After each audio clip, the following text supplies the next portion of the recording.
Bonjour à toutes et à tous. Alors aujourd'hui on va parler un peu d'une machine à calculer très simple, donc c'est une vidéo très rapide. C'est la Context Adding Machine. Alors vous voyez, elle est pas très grande. Elle permet juste simplement d'additionner, c'est pour d'un point de vue économique. Elle a été construite au Danemark de 1945 à 1952. Ça c'est pour les modèles A, tel qu'est cette machine. Puis après il y a eu un modèle B qui s'est fabriqué jusqu'aux années 70.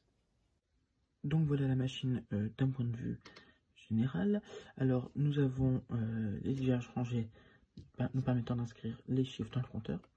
Donc c'est une machine à inscription directe, c'est-à-dire que je vais par exemple taper sur le 5, ça va immédiatement m'inscrire le 5.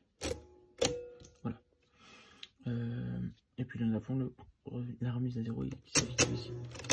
Alors nous ne pouvons pas aller au-dessus de 6, nous n'avons pas les compteurs à 6, 7, 8, 9. Pour la simple et bonne raison que ça, c'était pour compter des pièces, hein. Donc on n'avait pas des pièces qui allaient au-delà de 50 centimes. Voilà, tout simplement. Donc là nous avions les centimes, puis après les dizaines, enfin les unités, excusez-moi, dizaines, centaines, etc. Donc voilà, il y a eu différentes versions, par exemple pour les shillings et les pence.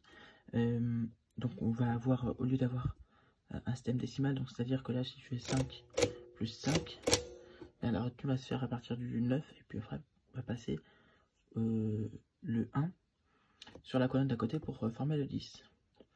Eh bien, avec le système anglais, ça va être à partir de 11, donc pour passer jusqu'au 12. Voilà, puisque le système monétaire est différent. Voilà donc tout ce qu'il y a à peu près à dire sur son fonctionnement. C'est vraiment très simple, hein. Il suffit de rajouter 4, voilà, puis 4 encore une fois, puis 5, etc. Ça a compté, voilà. Il n'y a pas besoin de faire plus compliqué, ça fait juste additionner, il n'y a pas de multiplication ou de soustraction possible avec cette machine. Alors, d'un point de vue plus général, on peut voir que c'est de la bakélite. Alors, à l'arrière, nous avons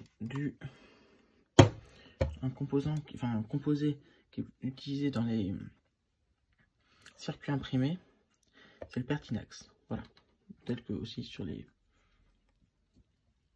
leviers. Alors là, on peut voir que le numéro de série est le 75 784, donc il est vraiment, c'est vraiment un des premiers. Enfin, l'un des premiers. C'était le modèle 1 en tout cas. Il y a eu différentes versions, il y a eu des versions noires aussi, qui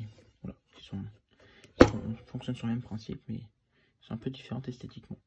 Donc voilà, c'est tout ce que je vais vous présenter sur cette machine.